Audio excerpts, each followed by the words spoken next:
hospitality to embassy colleagues. And I hope you all enjoy what we have lined up for you this evening. My name is Max Eastman, and it's my pleasure to welcome you to this celebration of the life and work of Grigory Kanovich on the occasion of his 90th birthday this year, actually next Tuesday to be precise, and the publication of the second of his books translated into English, Devil's Spell. So our thanks to the publisher, Noir and the educational charity of Spiro Ark for organising this event, supported by the Lithuanian Jewish Council. Thanks also to Grigory Kanovich's two sons, Sergei, over there, front, who's contributed so much to the organisation of tonight's event, and Dimitri, who invested time and money in getting these two novels, Shtetl Love Song and Devil's Spell, translated into English. And of course, as a linguist and a reviewer, I must thank Yisrael Elliot Cohen for his supreme translations of Kanovich's book. And I learned from Sergei that Dimitri has just signed a deal for a translation of a third novel, Fools, Tears and Prayers, which was turned into a stage play, Smile Upon Us Lord, which sold out at the Barbican last year, also in Canada, the USA, and in Israel. Now, in the course of the evening, we'll be discussing Grigory Kanovich's life and literature with Fiona, Professor Anthony Polonsky, and Dr. Kristina Savaniowska.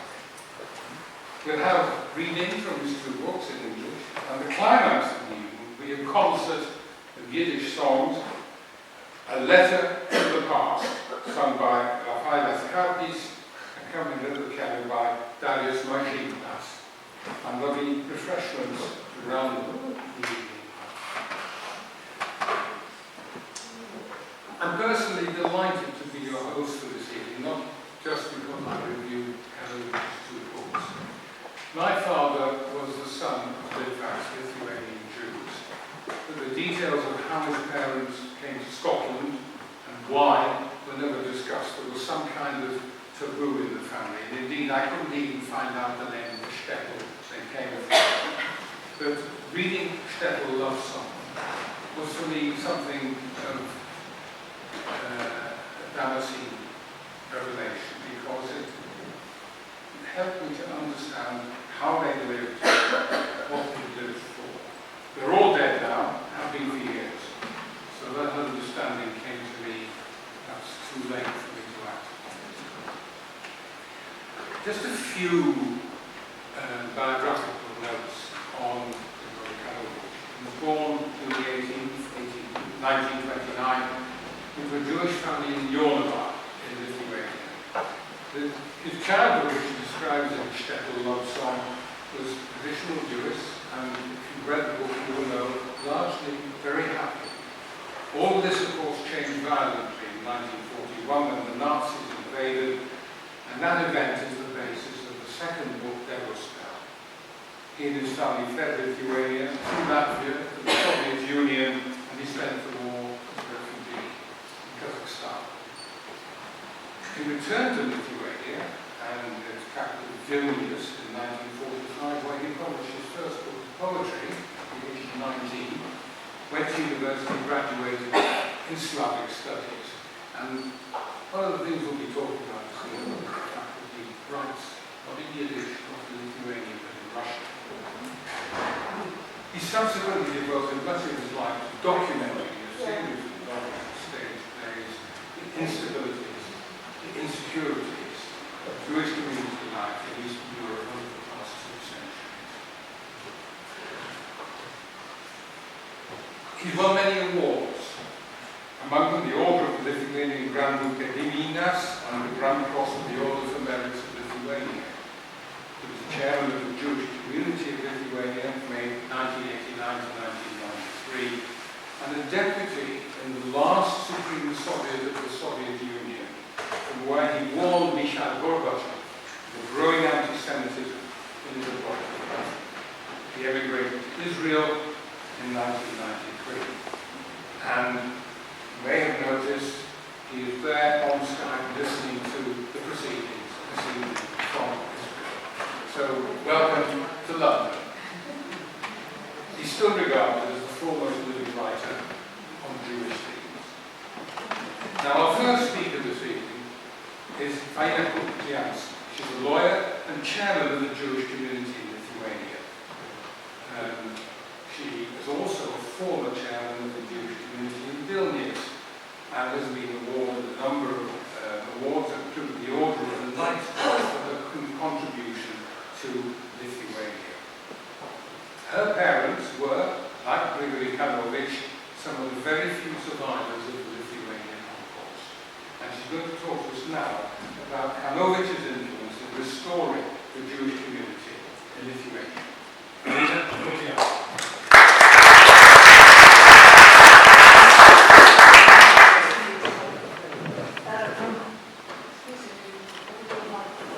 Excuse me?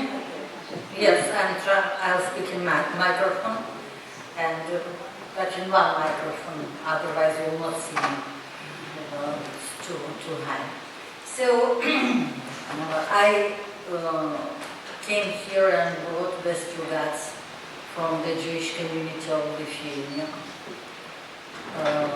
As it was mentioned already, Mr. Kanovich was the first chairman of the Jewish community in Lithuania.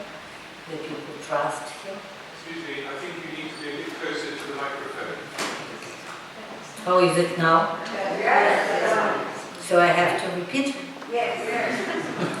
Sounds good. I think Okay. it's so important that everybody hears you. Okay, so I'll repeat it. First of all, I brought best regards from the Jewish community of Lithuania, and really all the people of our community wanted to express biggest respect to Mr. Kanovich, and everybody wants to congratulate him with his birthday. He's really a very well respected person in Lithuania, especially among the Jews. He was the first chairman of the Jewish community in Lithuania. Even when the Jews were a little bit uncertain of what is going on in Lithuania, they trusted Mr. Kanovich, they respected him, and they elected him. Unfortunately, today Mr. Kanovich is not with us. Maybe it is better for him, maybe it is not so good for us. But we continue to read his books, and we are very happy of his achievements. I can tell you that my life was very close to Mr. Kanovich's life at all, because our parents were quite good friends. They were studying in the same time the university. So Mr. Kanovich was quite often in our apartments. His father was our neighbor, and he sewed all kinds of dresses for my father. So we were quite close. I'm not a literature specialist, and I do not want to talk about his achievements in the literature. You have much more educated people in this sphere that we are to talk. But one thing what I always remember, that Mr. Kanovich does not like if somebody compares him with Sholem Aleichem and calls him Sholem Aleichem from Lithuania. He does not like it. I like Sholem Aleichem and his Ingle motto with the words Ich bin glücklich, ich bin a Yosem. I am happy, I am orphaned. But Mr. Kanovich wrote very different from Mr. Sholem Aleichem. Sholem Aleichem wrote that what he saw, and Mr. Kanovich wrote about the people who were killed. And this especially makes his literature sensitive for our Jewish hearts. We do not have too many Jews in Lithuania. Mostly they live in Kanovich's books, or they are lying in the graveyards. So, this is few words about Kanovich, and I will not tell you about our Jewish community, about his big impact. I'll just read to you the words of the Prime Minister of Lithuania. Prime Minister of the Republic of Lithuania. I don't know if I should not read it in Lithuania, especially for Grigory Kanovich, but I'll read first of all in English. Letter of congratulations. Dear Grigory Kanovich, art breeds talent, and it is the creative people that build a free, educated and happy society. Your remarkable cultural endeavors lend meaning to your dedication to literature, human beings, society and the state. Your expressive and powerful work inspires film and theater creators and passes on to the future generations the important message and the emotional heritage. Please accept my sincere congratulations on your 90th birthday and my gratitude to your invaluable contribution to fostering culture, history and promoting Lithuania's name across the world. May the Lord continue to smile upon you and bless you with the best of health for many years to come. Prime Minister Saulius Skvernelis. I think Sergei will read this congratulations in Lithuanian language, and Mr. Grigory Kanovich will get through the Embassy of Lithuania the original congratulations of our Prime Minister. Thank you.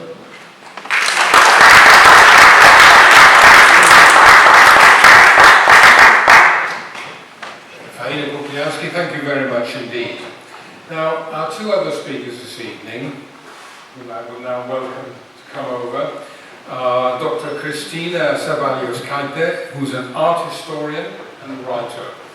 She's been described by another writer, Olga Tokarczuk, as amongst the most powerful and expressive voices of the historical novel in Europe. Her four-part historical novel, Silva Rerum, is an acclaimed bestseller. It tells the life of a noble family in the 17th and 18th centuries. And the themes that dominate her writing are identity, memory, and history. She lives here in London, but she was born in Vilnius, which is the inspiration for Daniel's Dalma and other stories about the people of Polish, Jewish, and Soviet Vilnius through World War II. Antony Polonsky was born in Johannesburg in South Africa. His father came from what is today Belarus, his mother from Lithuania. As a young man, he was an anti-apartheid activist. He studied history at Oxford, lectured on international history at the LSE, and he helped set up the Institute for Polish-Jewish Studies at Oxford and was for 6 years a member of the Board of Deputies of British Jews. He was appointed Professor of Holocaust Studies at Brandeis University in Massachusetts in 1999, where he's now Professor Emeritus. In that same year, President Aleksander Kwaśniewski of Poland presented him with the Knight's Cross of the Order of Merit of the Polish Republic. Our two other speakers, welcome to them.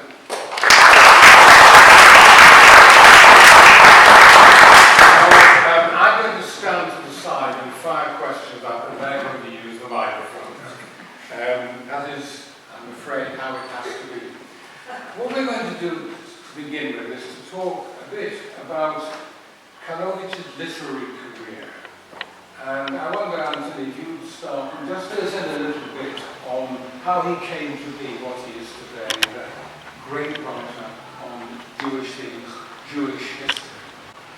Well, Kanovich came, as has already been pointed out, from a small Lithuanian town about 25 or 30 miles, 30 kilometers north of Kaunas, Jonava, and he came from a Yiddish-speaking background. He was evacuated with his family to the Soviet Union during the war. That's where he became Russian-speaking. And he is a person who has three languages. Russian. He has three languages. Russian. Is that better? Yeah. Russian, Yiddish, and Lithuanian. He has written, as was pointed out, some poetry in Lithuanian, and he also wrote a film script in the early 1960s on an unnamed ghetto in Lithuania. Censorship on Lithuanian was much more severe than censorship on Russian, and he may also have felt more comfortable writing in Russian. And this is when he embarked on his major literary career, and I'm very glad that he is actually with us tonight, because I have for long been an admirer of his work and have tried, in far as I was able, to have it also translated. It's very gratifying that the two novels which are now out are out. There are other smaller things translated. The Dream of a Vanished Jerusalem has been translated, as has some extracts from A Kid for Two Zuzim in Maxim Schreier's anthology of Jewish Russian literature. He started writing autobiographical literature. His first cycle of novels, Candles in the Wind, describes his own childhood in Jonava. And this was followed by a second set of historical novels, Tears and Tears of Fools, a different translation of the Russian, but that's which is about to come out. There is No Paradise for Slaves, and A Kid for Two Zuzim, which described the breakdown of Jewish life in the shtetl in the 19th century. He developed these themes in some of his later novels, particularly in Faces in the Dark, which is an account of his family's flight to the Soviet Union, and in his Do Not Turn Your Face Away from Death, which describes the last years of Lithuanian Jewry before the Second World War. He's had a long literary career, and he's now moved into a new area. As Fiona pointed out, he played an important role in Jewish life and in political life in the 1990s. He moved to Israel in 1993, and his most recent work has been an attempt to memorialize the lost world of Lithuanian Jewry. Perhaps you could talk, Christina, a bit about this problem of the disciplines of the shtetl, the social upheavals in Lithuania, which have had such an impact on all aspects of life there. Shalom, ladies and gentlemen. Good evening, Your Excellency Ambassador, and lastly, but most importantly, dear and much revered author Grigory Kanovich. I will start about my account about the disappearance of the shtetl from a very personal story of Kanovich the senior, the father of Grigory Kanovich, and he used to go for fittings, for suits and overcoats and so on. I took it for granted. And then, when I was 14, my grandfather died. For me it was a huge blow, because it obviously coincided with my teenage years, the whole bereavement. I started rebelling, doing crazy things, smoking, drinking and so on, mingling with the street crowd. But what I did, I started wearing one of my grandfather's jackets, which was sewn by Kanovich the senior.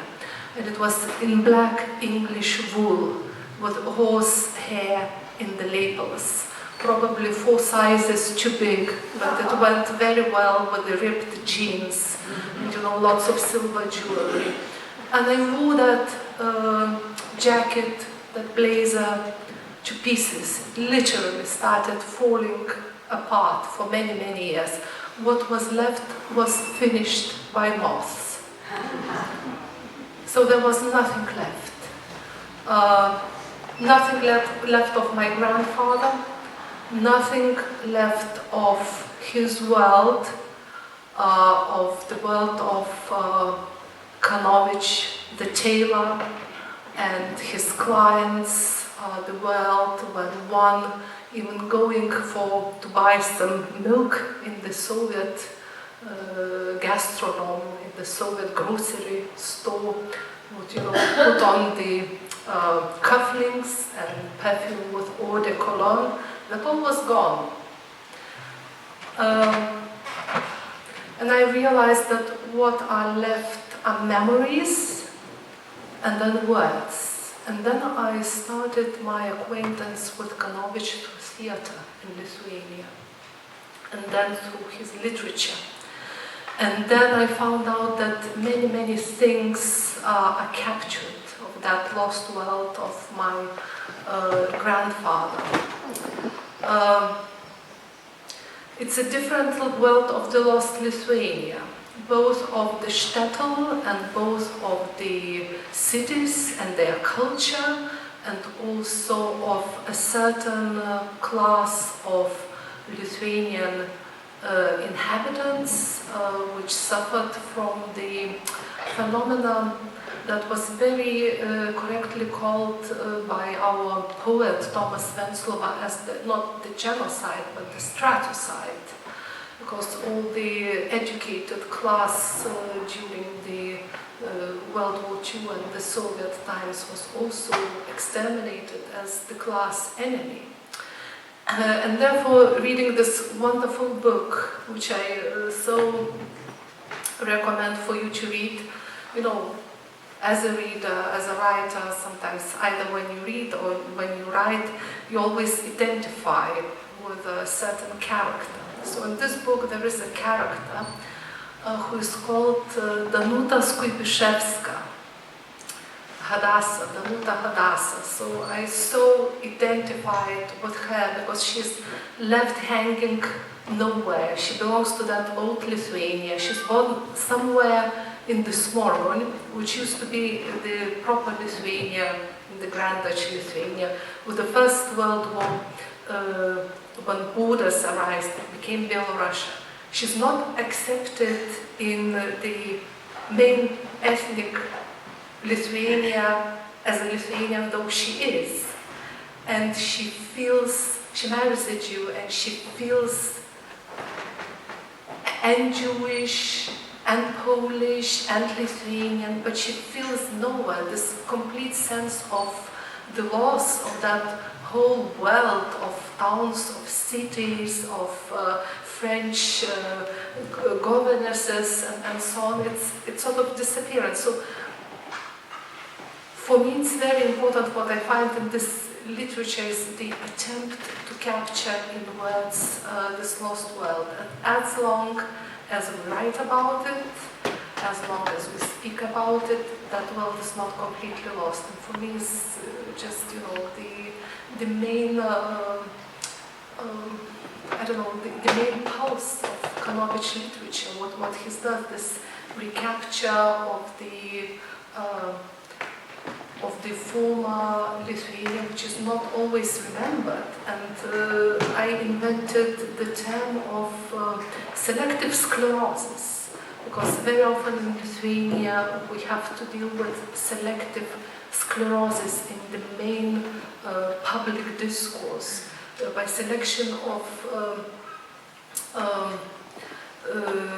things and phenomena and parts of history that are not being, criticized, debated with, but simply forgotten. And this is the worst, the selective sclerosis. You better speak against it, but you don't have to be silent about it, because it then disappears. Well, thank you. I think that's very helpful. I'd like just to mention two of the themes which you see in the way in which Kanovich describes the decline of traditional Jewish life in the shtetl. His 19th century cycle describes all sectors of Jewish society: tailors, shopkeepers, tavern keepers, undertakers, night watchmen, rabbis and revolutionaries. And in the last of the novels dealing with the interval period, Do Not Turn Your Face Away from Death, he shows how what happens to the grandchildren of the Dudak family, the central family in this particular novel. One of Ephraim Dudak's grandsons has become the gravedigger in the shtetl, which I suppose is a worthy occupation. But another, Avram, has become a KGB official in the newly established Lithuanian Soviet Republic. The two choices, in a way, open to Jews. And his wife dies in childbirth, together with her newborn son, a week before the Nazi invasion of Lithuania. One of the other great strengths of Kanovich is his sympathy for the plight of women in traditional Jewish life and in modernizing Jewish life. In A Kid for Two Zuzim, one of the most poignant portraits is that of Zelda, the Russian-educated daughter of a wealthy Jewish timber merchant. She's a widower, she's been married off, and her husband, whom she hated, has died, and she's having an affair with a Polish nobleman. Frustrated in every way by her life in the shtetl, she remembers with nostalgia her time at the Russian gymnasium and of the friends she made there. She wished to go off with one of them to work as a nurse in the Saratov province when the plague broke out there, but her father prevents her from doing so, promising instead she can study medicine in Jerusalem. She considers conversion, but she rejects it on the grounds that it will not do away with the stigma of Jewishness in Russian eyes. Hearing that a piano tuner is coming to the house, she muses about him coming to the house with the following words. "Kind sir, first of all, be so good as to tune me. Something is broken in me."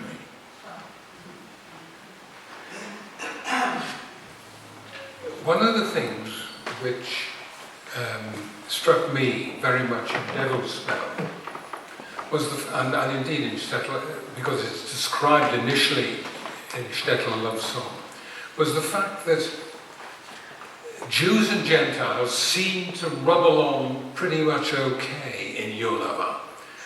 And yet, when we move on to Devil's Spell, all that changes suddenly when the Nazis arrive. And Kanovich describes it in great detail and with great sympathy and great sensitivity. But it's never clear, entirely clear, why the Lithuanians, the Gentiles, turned on the Jews with such violence and rapacity. Can you perhaps elucidate that? Well, of course, this is the central problem also in Jan Gross's work and in a lot of the work which has been done in Poland. What you need to remember here is that in the society, there were three strata. We talked about straticide. There was the noble strata, there were the peasants who until the 1860s were still unfree, effectively serfs, and there were the Jewish intermediaries. These three groups more or less coexisted in what might not call a sort of suspicious and somewhat hostile coexistence, but a genuine coexistence.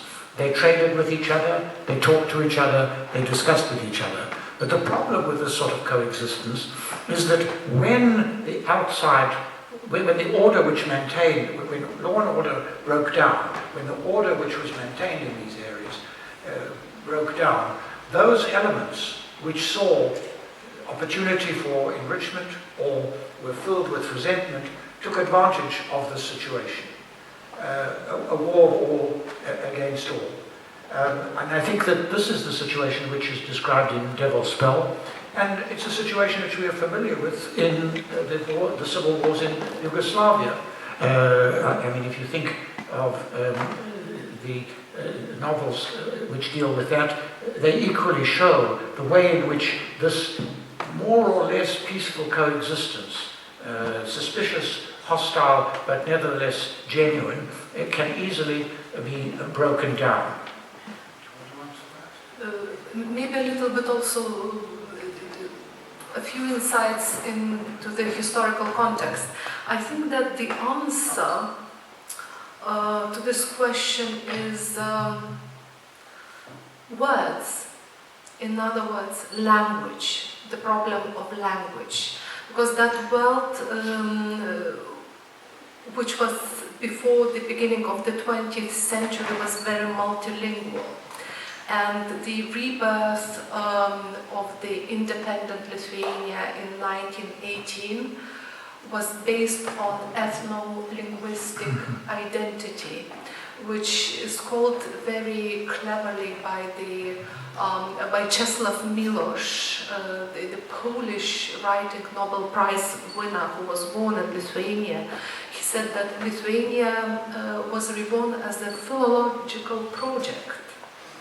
This identity was suddenly excluded upper class, who was mostly Polish speaking, the inhabitants of the cities, and the cities were multicultural. The shtetls, the small towns and villages were mainly inhabited by the Jews who had businesses, were industrious, tradesmen, and so on. And suddenly it was the new state was built mostly solely on that peasant Lithuanian speaking class, and therefore all the other nationalities found their place in the new state rather, complicated.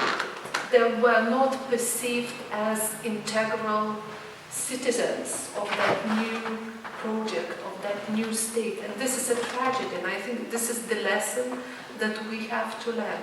And I will add just one more statement, that I think that it is a great victory of literature, and it is a great victory of Grigory Kanovich literature, that though he is writing in Russian, his works and his books fully function in Lithuania, and they are read in Lithuania. His plays are played in the theaters, and usually we have, for example, very big problem with the writers who wrote about Lithuania, like Miłosz, whom I mentioned, but who wrote in Polish. So they are not totally accepted in the Lithuanian national discourse. Except for Mickiewicz's. Mickiewicz's under question mark. But Kanovich, Grigory Kanovich, is a Lithuanian writer. Yeah. He writes about Jews and Russians. I'd like to come back to this point about inter-ethnic violence. What's very important to remember here is that in 1939, the whole of Eastern Europe was partitioned between the Nazis and the Soviets. This more or less hostile coexistence was peaceful until this point. Both the Soviets and the Nazis had their own policies for this area. The goal of the Soviets was to transform this area into a socialist state by removing those elements, in some cases one could identify them in ethnic terms, who were regarded as hostile in class terms, Polish landowners for instance, but not exclusively. And in the case of the Nazis, the goal was to create a restructured world in which the Germans would be on top and there would be a racial hierarchy. And both of these groups provided strong incentives to people to pursue their own grievances. They made public private grievances, and they allowed people to carry out acts of brutal vengeance. And it was not only Lithuanians and Poles, but also in some cases Jews, who were involved in these acts of brutal vengeance.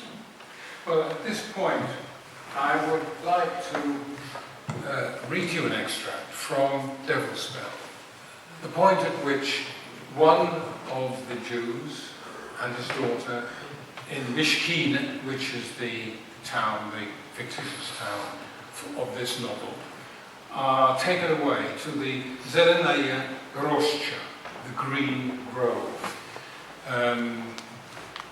equivalent, I guess, of Babi Yar in Kiev, where they're shot. And Reb Gedali Bankvecher, the tailor, receives a knock on the door from his former apprentice, Juozas Tomkus, who's now swaggering around with a gun at his belt and is in charge of rounding up the Jews.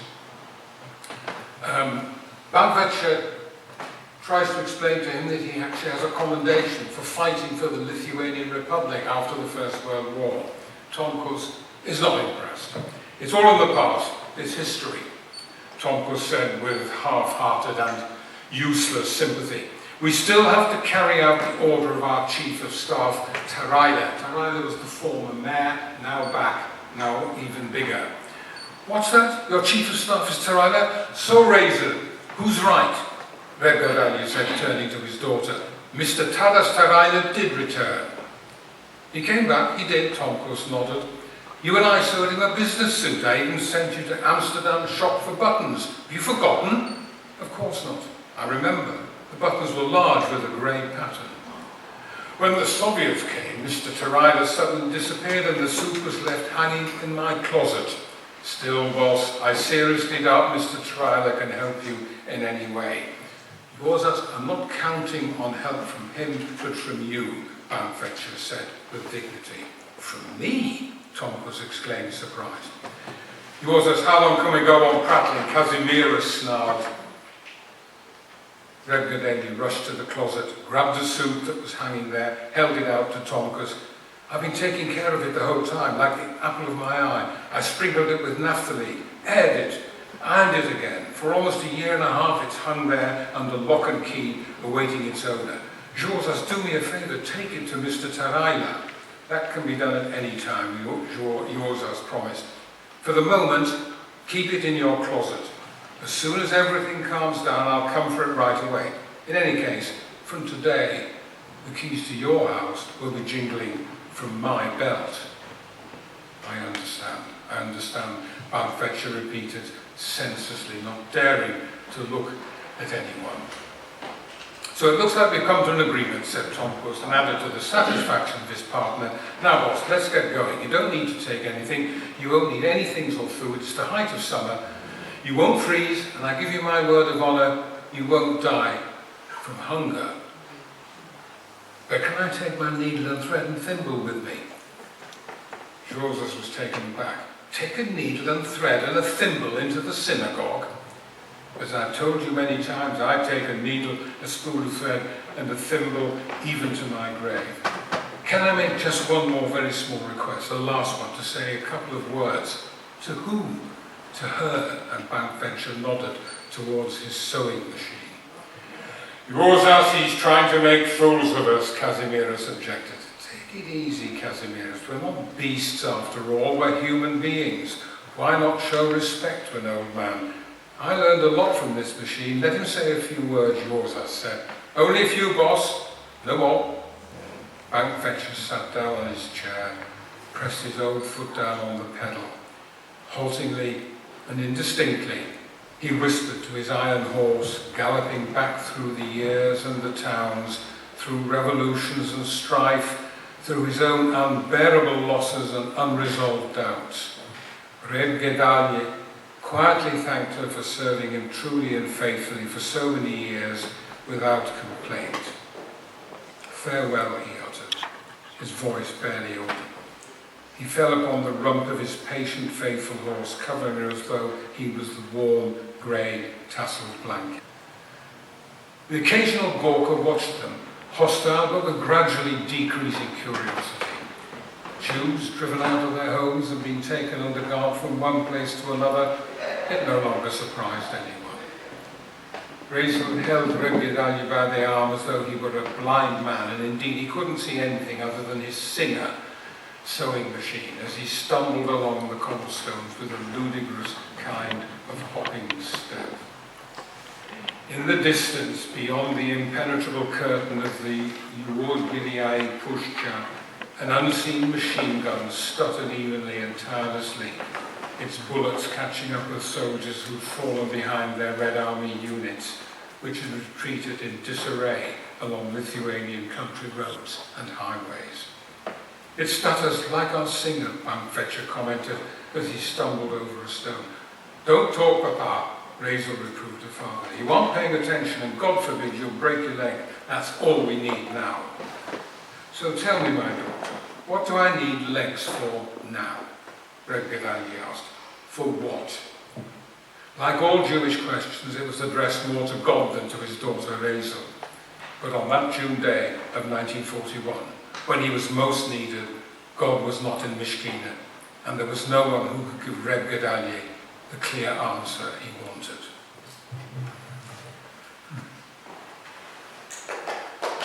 Now, to move on from that, I feel that lays out in a kind of very matter-of-fact way something which is truly, truly awful.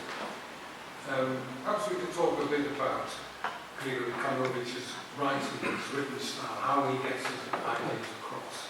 You want to start on that, Christina? I think Godspell was a new departure for Kanovich. Kanovich, by and large, up to that point, had not really described in detail the events of the summer of 1941, which was undoubtedly the bloodiest in Lithuanian history, and which was marked by large-scale Lithuanian participation in the mass murder of the Jews. This is a very difficult topic. I mean, there are other other people who've also tried to deal with this in recent years.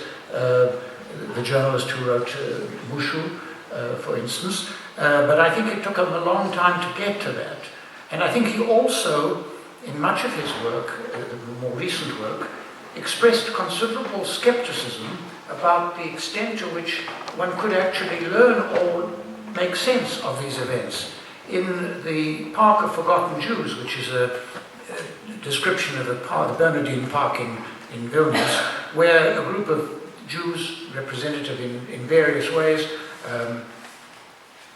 among them is Yitzhak Malkin, a former Red Army officer who was a tailor like Reb Gedalia, who made a dress uniform for Marshal Rokossovsky, a dental technician, Moshe Gersonson, who attempts to leave Lithuania, but his wife, who has Polish roots, dies and he can't leave, a musician who survives Ponari, only to be sent to a Soviet prison camp, and Leah Stabitskaya, who worked for the NKVD in the immediate post-war period. She fears that the Lithuanians will take action against her, but what actually happens is that she loses her memory, and she's punished in a way by that. So this is a much more tender way of, or not tender is perhaps the wrong word, but a much more nuanced way of dealing with this violence, indirect way of dealing with the violence.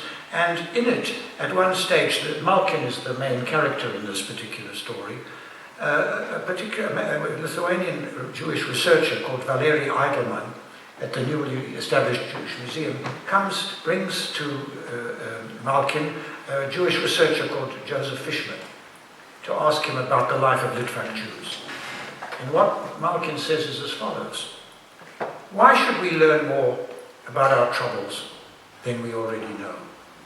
And indeed, he makes a journey to Yonova, which is symbolic because it suggests that he is, in some ways, to be identified with Kanovich himself, because he came from Kanova, where on the bank of the Vilja River, he imagines the past, the present, and the future merging in one dark spot. So he doesn't see the redemption through confronting these events. And the same, I don't want to speak too long here, but the same theme can be seen in memories of a vanished Jerusalem. I'll just quote from that at the end. A lot of it's about his returning from Russia during the war, after the war, and about a character returning after the war, and he imagines the wonderful world of Vilnius and how he will see it again. But when, at the same time, he's aware that the city has gone forever, and that its physical landscape is going to be further destroyed by the aspirations of Soviet town planning. During his flight to Kazakhstan, the Kanovich character encounters a man from Vilnius who dies on the journey. And this is what Kanovich comments. Together with his body, the blizzard at the station was covering with snow not only the road back to the Jerusalem of Lithuania, but the city itself. The blizzard was covering with a shroud its tiled roofs, where cats walked like angels and angels like cats, where every cobblestone resembled a broken piece of the tablets of the law above the Aron Kodesh of the great synagogue. The blizzard was covering my dreams of a lost Vilnius, with huge impassable piles of snow.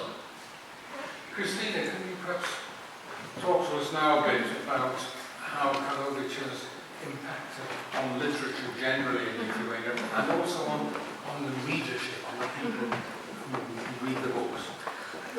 I've just heard a very good question. Why should we learn more about our troubles that we already know? And I'm trying to answer this question. You know, my parents' generation, they were born just right after the World War II. My parents are born in 1947 and 1946. I'm the next generation, but we still live with the scars of the Second World War II and what has happened in Lithuania, in the whole of Central Europe especially. We live with this.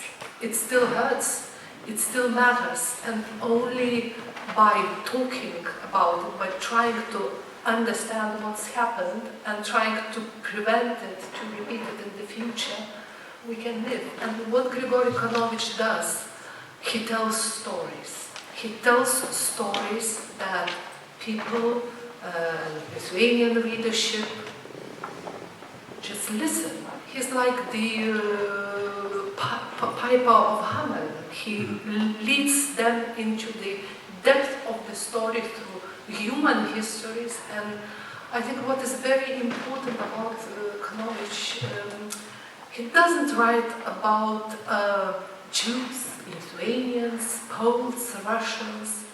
He writes about the human beings, and he gets to the core of the human existence. And I shall ask Rosie to read the excerpt, which will explain in Grigory Kanovich words.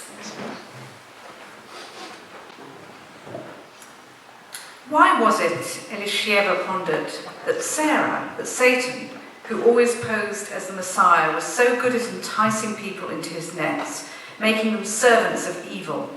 How did the devil undermine them and draw them under his spell? Perhaps, in contrast to the Lord, he demanded not self-sacrifice, but the sacrifice of others, promising in return not some elusive kingdom of heaven, but immediate earthly happiness. He helped each person find somebody to blame for their troubles and sorrows. All you had to do was snap your fingers, and the devil, who was everywhere in some incarnation or other, German or Lithuanian, Russian or Jew, would immediately appear to justify your hatred and your desire for revenge, and even the murders you committed. What armour could religion provide that would help one withstand the devil, so as not to be overcome by his simple but irresistible spells? So, as you can probably see, it's not contained to the World War II, it's not contained to any nationality, it's just the core of the human existence in Kanovich words. And I think we simply deal here with the literature of the world caliber, and it is worth reading. I think this is absolutely right, and one of the interesting themes which Kanovich does explore is the specific spiritual world of Litvak Jews, which is well described in this passage.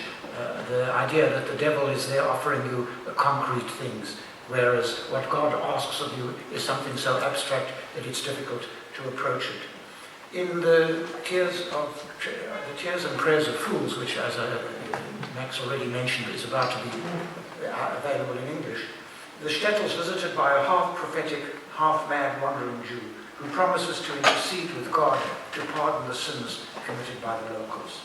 He explains to Zelda, the character that I already described, that he's unpopular with the locals who think of him as a thief, a beggar, and a madman because he reminds them of their sins. And he said, I am all three. I am a thief because I stole from my family and from my loved ones. A madman because I'm not like other true thieves. And a beggar because I solicit other people's sins. Sort of messianic figure, indeed.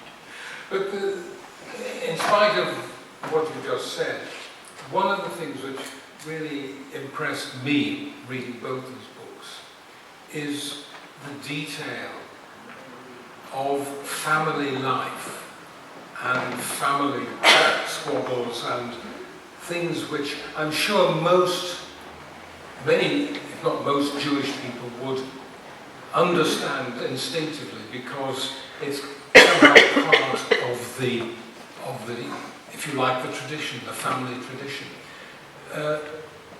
Would these things really have been understood even when the shtetls were there? Would Gentiles, would non-Jews have understood the motivations, the undercurrents of Jewish family life? Well, this raises the question of who is one writing for, and I assume that in a way Kanovich was partly writing for himself, because what he was trying to describe is this world which is disappearing and in which there are increasing conflicts. He reminds one in this respect of Julian Strykovsky, a Polish writer, who also in Losy Czerności, a 4-volume tetralogy, describes the same breakdown, but it's a breakdown described from the inside. What destroys the shtetl are the internal conflicts. The fact that somebody like Zelda, a woman who has some education and comes from a relatively prosperous background, cannot find an appropriate place in this world. A world in which the Dudak children, also who come from a more impoverished background, also can't find the appropriate place, so that the grandson of Dudak ends up as a KGB NKVD interrogator, which is obviously not a desirable occupation, I think. But if we look at Shtetl Love Song, for example, there are huge battles about whether Hirschke, i.e. Grigory, should go to a Hebrew school or a Yiddish school. And the brother-in-law rails at them, ignoring the war clouds gathering and the madman Adolf Hitler. And yet, when the Germans are coming, Rocha, the old grandmother, says, well, that's our fate of Jews. We have to move on to somewhere else where we've got no roots and nothing. That's what we've been all our lives. It's interesting, after all, Kanovich started by writing autobiographical material, and he ended, Shtetl Love Song is an example of this, reworking this autobiographical material, but reworking it in a slightly different manner, more detailed and more concentrated on not evoking in a nostalgic way a world which is collapsing, but describing the internal conflicts in a manner which is looked at from the period at the time, as you describe in some detail. What's most impressive about Kanovich is that he's a man of about to be 90, and he's continued to be productive.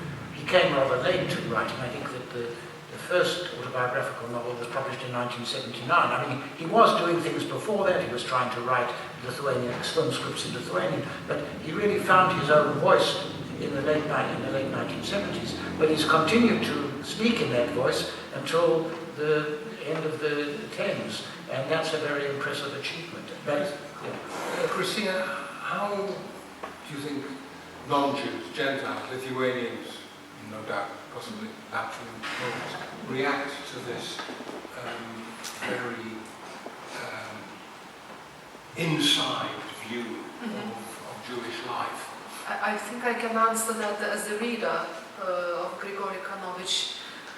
Basically, the reader is so enchanted and mesmerized by the text that he starts living within it, within the novel.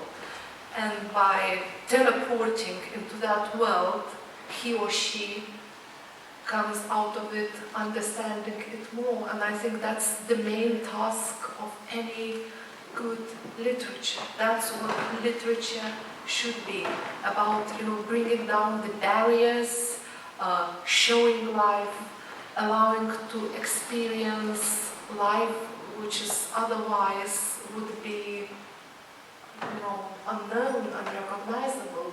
So that's how he, what impact he makes on the readership, on Lithuanian readership. I mean, people are.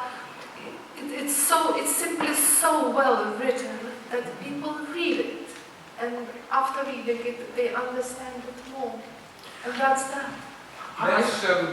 Sorry. I just would like to say that Kanovich has taken a long time to become known, and that was because of some unfortunate coincidences even. Kanovich is a Russian writer writing in Lithuanian. So he isn't part of the circle of Russian Jewish writers writing in Russia or Israel or Ukraine. And he's also not been much translated, partly because of this. The Devil's Spell and Settle Love Story, as I said, these are the only two novels which now are out, and they've come out very late. If you compare this with, say, Julian Strykovsky or Isaac Bashevis Singer, they were translated much earlier, and they're much more readily available. I think it's a great achievement to have these two out, and the others which are also about to come out, and which are also out in rather obscure places. Kanovich is a very considerable figure, but I'm not sure I agree entirely that, Lithuanians read him with ease. I mean, it is translated into Lithuanian, but it's, it's clearly not Lithuanian because it's written originally in Russian. One brief remark. In Lithuania, we have each year the readers vote in the form of plebiscite to elect the Book of the Year, Lithuanian Book of the Year. So the Shtetl love song was with a huge leader, and it has been voted by... Well, this is, of course, it's an example of the changes which have taken place in the last 5 to 10 years, yes, and that's important. But I think it's very important also that he should achieve appropriate recognition in the English-speaking world, and that's why I'm very glad that these books are now available in English, because they do describe in a very important way these themes, which are universal themes. The decline of a patriarchal family, the desire for individuation, the feeling of women that they are not adequately recognized, the desire for self-realization. These are human themes, they're not Jewish themes. Well, let's end, if we may, with a final reading from Shtetl Love Song. This is a moment when Hirschke, Grigory's mother, Henny, he's not been born yet, she is still being courted by Schleinke, who is to be her husband, but he's doing his national service. And she comes to visit her future mother-in-law, Rocha, who is known as the samurai in a skirt because of her sharp tongue. And the reason she's come is because Isaac, another of the sons, is about to emigrate to Paris, and she feels she has to go and talk to her about this momentous event. So this is where Henny meets Rocha.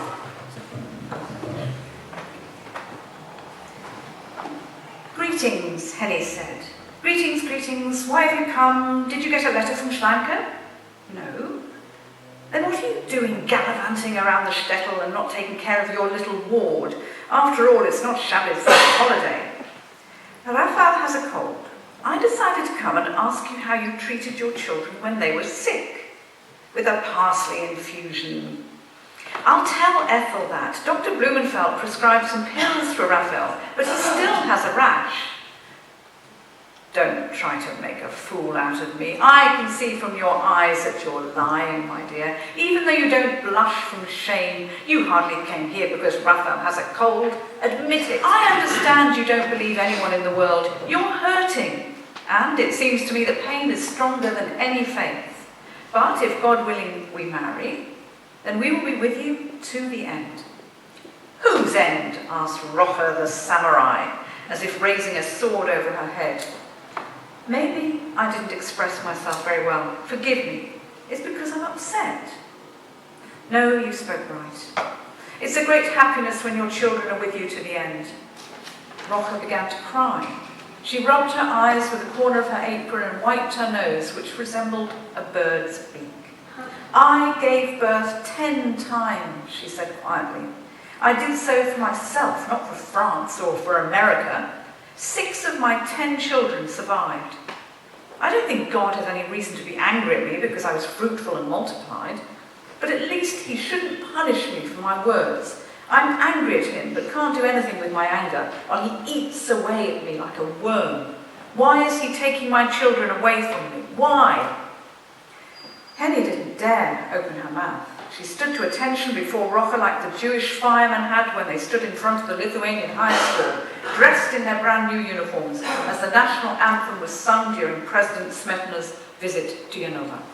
Why, tell me please, does the Almighty not understand what you, Henny, understand from half a word? You don't know, so then I'll tell you. Because God is a man, and you are a woman who's going to give birth. Because you will carry your children under your own heart, not in a woven basket like mushrooms. And perhaps also because it sometimes seems that the master of the world has no heart. God, forgive me, a sinner, for my blasphemy and obscenities. Forgive me. But who can prove to me that that is not how it is? My father jokes that God is too high above us. How can you expect him to hear us from such a distance? If he was a bird and could fly down and rest on our flimsy roofs with their sooty chimneys, perhaps there would be a chance our cries could reach him. But now, no matter how loud you cry, it's no use. Rocha continues, your father is no fool, and to tell the truth, recently you've begun to please me more and more. Before I thought you were worthless, a flirt, but now I see you're a serious girl who works and doesn't lie. Maybe you will be suitable to take care not only of that little nobleman Raphael Kremnitsa, but also of your husband. Just don't try to outwit those who are cleverer than you are. You'll simply fail. A cold. Dr. Blumenfeld, pills, infusions, what nonsense you tried to put over on me. I understand, Henny replied, touched, but please don't torture yourself. Isaac loves you. He will send you letters and packages from Paris. He will come to visit.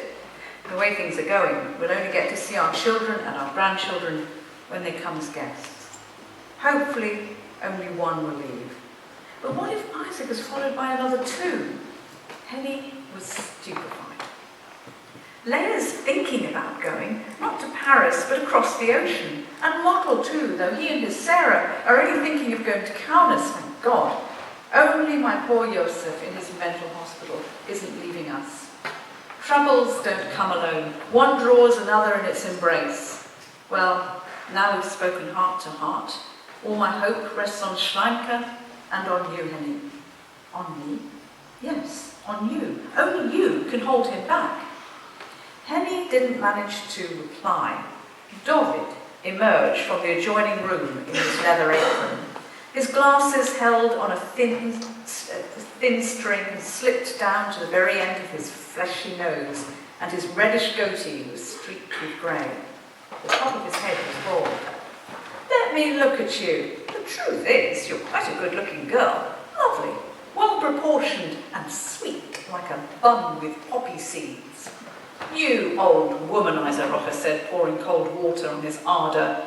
Why have you put your work down? You were probably standing quietly behind the door, eavesdropping on our conversation, weren't you? Rocha, who eavesdrops on a bird?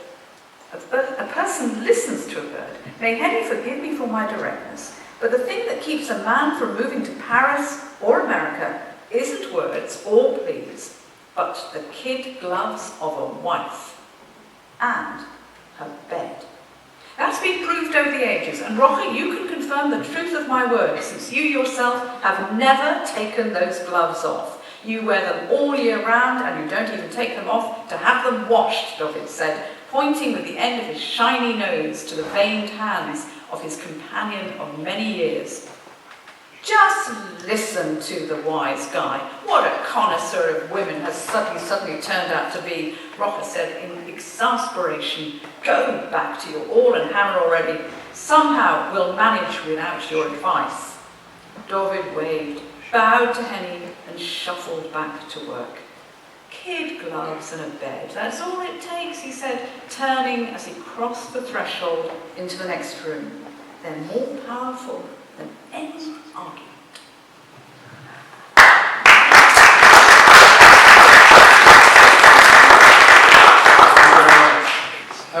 Before we move on, are there any questions you'd like to put to our speakers before we move on to the music? One over here. Can you shout out, please?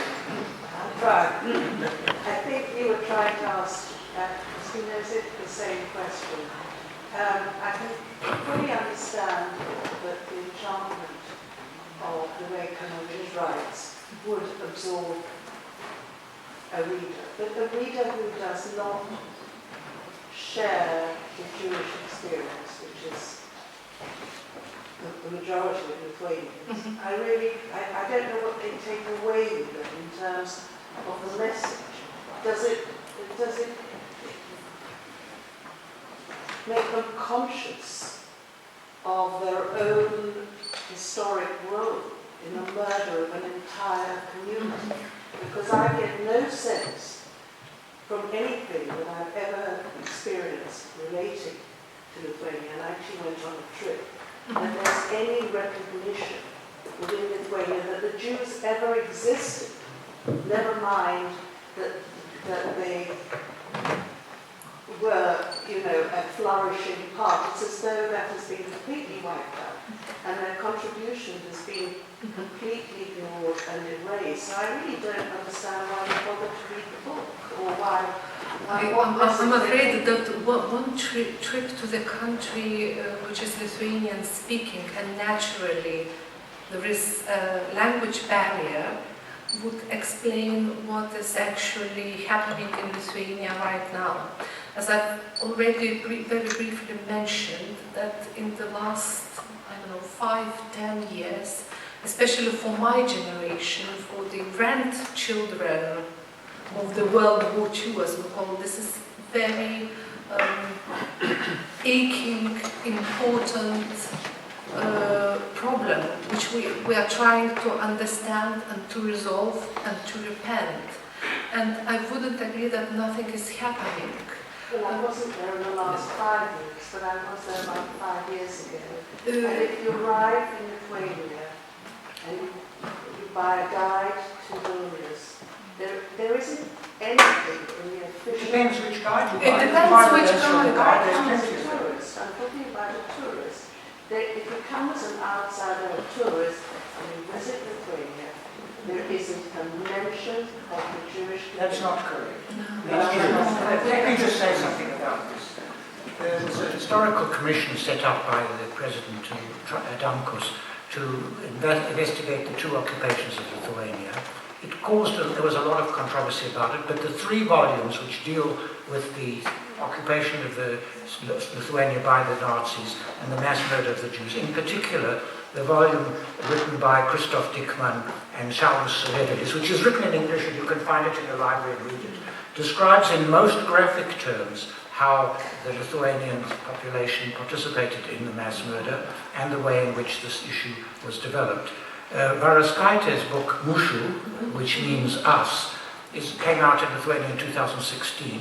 As everywhere in Eastern Europe, in Poland, in Ukraine, in Belarus, there are ongoing arguments, but the Varaskaite book described in extremely graphic terms, unfortunately not available in English, but it is available in Polish. She's describing her own family. And as you may know, one of the issues which has arisen recently in Lithuania is the glorification of people who participated in various, who were in one sense anti-communist and clearly heroes, but who also participated in the mass murder of Jews. One of them is a man called Jonas Noir, and his granddaughter was asked to write a biography of him. She came to Lithuania, she lives in Chicago actually, but she's Lithuanian, American Lithuanian, and she wrote a very graphic account of what actually happened. So the idea that nothing is going on is just a result of ignorance. I would like to emphasize that people don't visit Lithuania as tourists in order to dig out recent research and art searching. I turned up in Vilnius and I picked up whatever was available from the tourist office, and there was not a mention. I've acted as a guide twice, taking parties of Jewish tourists to Lithuania, and on both occasions we found very adequate material. It's a question of looking for it. Can we follow this? Another question? I just want to say that I've actually visited Yakima and found they're very, very interested in their Jewish heritage. They produced a map showing where all the Jewish areas were, where the synagogues were, and so on, and that you can take it round as a walking tour of Yakima. And the Central Museum has actually got a book memoirs written by Jewish survivors, and they've received an award, I think, from somewhere in Tel Aviv for their contribution to the study of what happened. If you drive through the roads of Lithuania, you'll see the roadsides showing the places of memory for the Jewish community. And I think one of the most important initiatives was several years ago, a Lithuanian writer, Marius Ivaškevičius, who comes from Molėtai, a town which suffered, genocide, Jewish genocide completely. He said, listen, this is not the day of commemoration of the Jewish genocide. They are not Jews, they are our citizens, they are us. And to that town, on that day, tens of thousands of people from the whole Lithuania, Jews, non-Jews, Lithuanians, Poles came. It was a mass march to show solidarity and to show that there's not a separate community, and it was the most sincere and the most pure act of recognition that we are one nation, and that was just, very, indeed, very touching and very profound and very sincere action. So I wouldn't agree. I would like to invite to come you again to Lithuania. I will gratefully accept. Sorry, you must move on. There's another question, I think, over here. No? No more questions? Okay, well look, we are running a bit behind time. It's my pleasant duty to thank Christina Savalskaya and Anthony Polonsky and Aina Kupiansky for their contributions this evening. Thank you very much indeed all. Oh, sorry, I do apologise. You've got Mr. Kanovich there listening to you. Why can't he also say something? It's live, it's live. Well, his son is here. I don't think he wants to. I think he wants to. Sorry, do you mean Sergei or? Well, he's not there now. So thank you to Anthony Polonsky